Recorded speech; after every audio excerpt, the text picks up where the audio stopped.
This is BBC Radio 4. It's now 21 minutes to 9. Now I feel it's my time to give back. That's what David Beckham said yesterday on announcing his retirement from the game. He's just 38, one of the most famous faces in the world, and seems universally admired. So how will he give back? Andy Milligan co-founded the caffeine brand consultants and wrote a book called Brand It Like Beckham. Alistair McGowan does a pretty mean impression of the man, and both join me now. Good morning to you both. Good morning. Morning. Andy Milligan, first of all, I mean, one of the headlines in the paper says, game over, now the serious career can kick off. I mean, it is, one imagines the opportunities will be amazing for him. Oh, absolutely. And, you know, one of the things about great brands is that they plan and are managed over the long term. And the Beckham brand's no different.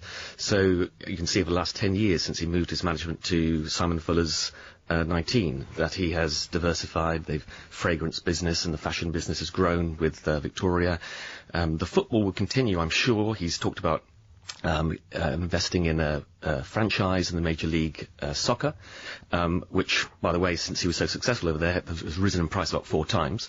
And he'll have these big roving ambassadorial roles. You know, he's got the job of looking at being a spokesman for Chinese football, and you heard in the sports bulletin that the FA would want to see him playing a roving role.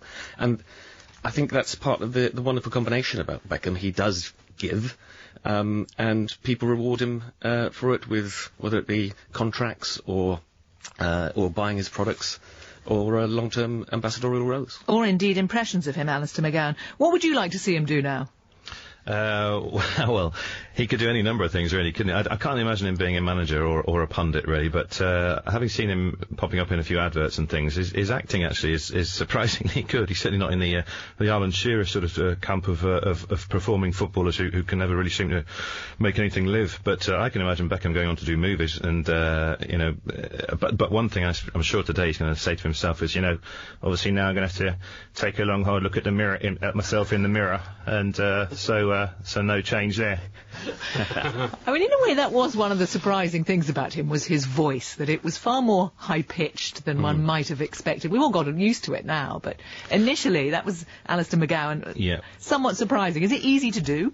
Well, it was always good fun to do. I think people was quite surprised, as you say there, Sarah, because, you know, you expect somebody of that sort of athletic ability to have a much deeper voice and perhaps talk like that. And obviously it was quite comedic, I suppose, when we first heard him talk. But it's changed. His voice has got a little richer and more confident. And the first time I heard him, I just thought that's a very shy man. And he is still quite a shy man, considering the amount of publicity that he gets and gives himself with his football and his brand. But that's part of the appeal of him. It's the authenticity. Exactly. So he's normal. He's normal, and you know, the reason he appeals all around the world is he's good looking and he has a great sense of style. He's tremendously dedicated, and that's something that you'll hear all the tributes will keep focused on his dedication.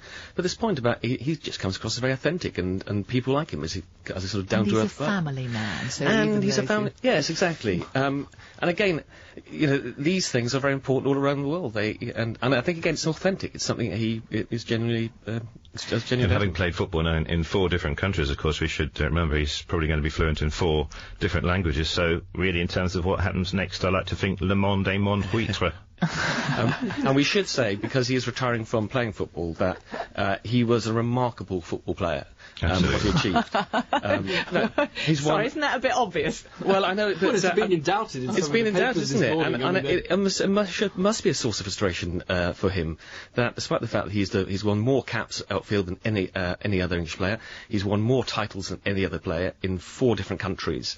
You know, there's still the sort of some criticism about him. He got us to that World Cup as well in 2002, almost single-handedly. I mean, that game against Greece, I was lucky enough to be there at Old Trafford that day, and his performance was unforgettable and just remarkable. Yeah. He got them there with passion and skill and talent and patriotism, and it was just an incredible achievement. Yeah, absolutely. As I say, great brands have to be good at something in the first place, and he was remarkably talented and dedicated footballer, and we should remember that. I think also there's a slight pejorative attitude to the fact that he went to play football in America, and as he himself said, you know, I think a lot of people think that football over there for the English is just some sort of Mickey Mouse thing, you know, but if the people come and sing the games in America, they'd know it's not just a Mickey Mouse thing at all. You know, we have all sorts of Disney characters at the games.